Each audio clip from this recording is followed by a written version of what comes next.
Yes! Hello, sweet lover, amazing angel, person, girl, man, whoever you are watching this. This little video today is, it's my second shot because the other one I was blocking. I didn't realize where my microphone was on my phone. And now I do, so the audio will be much better. Look at these beautiful red berries above my head. It's like mistletoe. I'd kiss myself if I could. Anyways. And so this video is about how to experientially cultivate compassion. Because that's the only way you really can cultivate compassion. It's not something you can just think of, oh, and I'll just do that. That's good too. You got to start somewhere. But the real way to discover the compassion that's already within you is through your energy body, your sensational energy field, and your physical body. It's really your energy field. We can talk about sensations on the physical body. That's a more gross level of feeling than the energetic level, but you also can start there. And what I want to talk about is how I'm realizing that compassion is not just a mental doing. It's not just something that we can, act on, although we should act on it. It's a way of being, and it's a way of becoming empathic to. Oh man, that's why. Oh, we'll see if it blocks. We'll see if it gets windy. Because I realize where the microphone is, and that's where the wind's gonna come. But we'll see. So compassion is something that naturally arises within us, and when you have to know where you're going in order to get there. And so what I want to do is sort of hopefully give you a roadmap to discovering your own compassion. And the way you can do this is, and certainly don't negate, just doing it on a mental level and physical level. Giving money when someone needs money, helping someone cross the street, raising awareness about the injustices in the world. These are all acts of compassion. But these acts of compassion, compassion can actually create suffering for us. If, for example, you're compassionate about, the fact that, 27,000 children die every single day of hunger while we eat bountiful and abundant meals, plentiful plates, and then we go around, telling everybody, you got to give money because, it's bullshit that you're so fat and there's so many people that are starving. You could see how saying that might create some friction between you and this person, and most certainly within you. And there's an ant on my foot, but I got it. I didn't kill it. I put it back in the grass. And so, compassion, real compassion, is, however, a deeper sensing of what people are going through. It's true empathy. And when empathy isn't tempered with equanimity, with experience, and peace, that can also create suffering. And I've done that, and I've seen other people do that who are empathic. So what I'm saying is, through meditation, if you meditate properly and you don't allow your mind to wander too much, always bring it back, and really work the practice, whatever your practice is, as long as if it's a mantra, then you make your mantra, that's the only thing in your awareness, and you become totally absorbed in it. You wander, you come back, you wander, you come back, and you just really have a hard determination to stay with your mantra. Whether it's breath work, you really stay with your breath. I highly recommend Vipassana because it works on, focusing on the nostrils and the sensations inside the nostrils and the breath, and then afterwards you learn how to scan with your awareness and energy, and it awakens within you this visceral, tangible sensing that you didn't know was there. And so I just recommend Vipassana. Go to a retreat. It's free. You donate after if you can afford it, and if you have money, and if you feel like it's beneficial. And I gave some money because it is beneficial. And I want to give the gift of allowing someone else to go for free as I did. And so, through meditation, what happens is, by stilling the mind, eventually you become quiet enough that the breath will stop.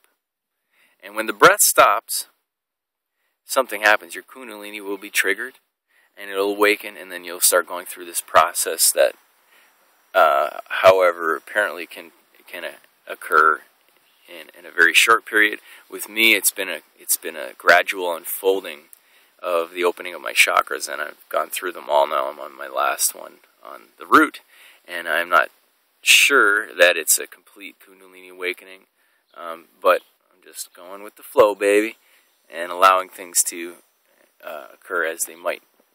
And so what this does is, now I have the ability to feel other people's energy, and to feel their, not so much label of emotions, but to sense what's going on in their chakras. Sometimes I understand the meaning behind the energy, and it's getting easier to interpret the longer I follow this path, and the more experiences I have. But when you can feel somebody else's energy, when you can actually sense what they're going through, this is called empathy. It's different from sympathy. Sympathy is when you mentally, feel, sorry for somebody, and you wish you could take their pain away or something. That's sympathy, and while that's very useful and beneficial, empathy is when you actually experience them as you, because there is no two, there is only one. And when you start to dissolve yourself through meditation, you also dissolve the barriers between yourself and the world, and then you can experience the world more fully. And then when you see people suffering, you won't necessarily need to change them as much. You'll realize, this really hurts. This is really challenging. And it's challenging even for me right now, experiencing your energy, and I don't have all the mental stuff going along with it. And so you can just try to be with the person, and maybe lightly coach them through it. And however, the mental coaching will only temporarily solve the underlying cause for the energetic disturbance. What we all need to do is to realize the truth of our being and purify ourselves, not necessarily just on a mental level, but on an energetic level. And that's what Vipassana really teaches, is so that you can feel what they call these sankharas and purify them. And other people say it's purifying your chi. I think Qigong, people that practice Qigong would say it's purifying your chi. But to me, I've tried so many different practices, and Vipassana is it for me. I'm never going to do any other type of meditation unless I do it during the day, in my waking life, supposed waking life. However, Vipassana will be what I straddle my day with, morning and evening, so that I am rooted in the truth of my being and continue to delve deeper into that truth and try to discover what's really going on within my body within my energy field, so that I can more accurately feel what's going on in the world and have a more true representation of reality.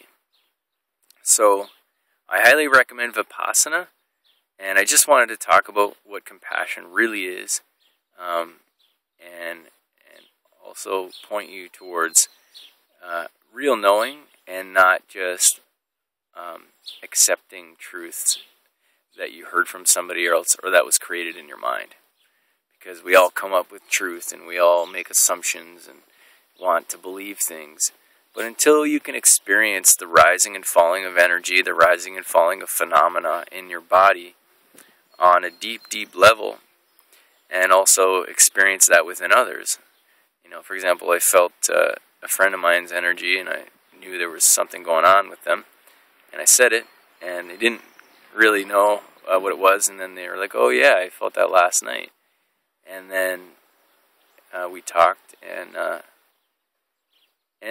so talking does do good, and there was some easing of it at the time. And so this is compassion. You know, I was there for this person, and helped them through something they didn't even know they were feeling. That was still there, and it was, because I could feel it. And so when you look within yourself and you start to go to the depths of your being, you'll be able to start to feel other people more deeply than they can themselves. And then this is where real peace can start to filter through your relationships, and hopefully you won't get triggered as easily, at least, by the emotions of other people and or yourself, and you can remain equanimous and just a little bit more graceful, and a little happier, a little bit more peaceful in your daily life. And that's what we all want. We all want to live peacefully. We all want to be happy. And that's what I want for you. That's why I made this video. Check out www.dhamma.org, Dhamma.org, if you want to find a Vipassana retreat near you. I highly recommend it. It'll change your life. It's 10 days. Really, you got to count for 12, because the first day is a half day and the last day is a bit of a half day. So take 12 days of your life and spend it with yourself, because you really get to know yourself on a deeper level, and it'll give you a first step onto the real spiritual path, and not just these superficial law of attraction, manifesting paths and Reiki paths. Those are all great. You know, being able to heal somebody's energy is great, but when you do energy healing on somebody, no matter how beneficial it is, and I'm an energy healer also, it really only works on the superficial level. And even if you did work on the deeper level, removing these sankharas for them, they're going to recreate them, because they're created through the mental habit patterns, and they need to work that out themselves. So doing energy healing for somebody, if it's in a situation where there is instability and you can help them be at peace, that's good. If there's a situation where there's an acute physical problem and you can help with that, that's good. But you don't want people to become dependent on you as an energy healer, because then they're not doing their own work. If you can offer healing in a way that allows them to look within themselves, and you encourage them to do that, to find out their own inner healer and their own truth on the deepest level, beyond what they believe, then you're really a healer.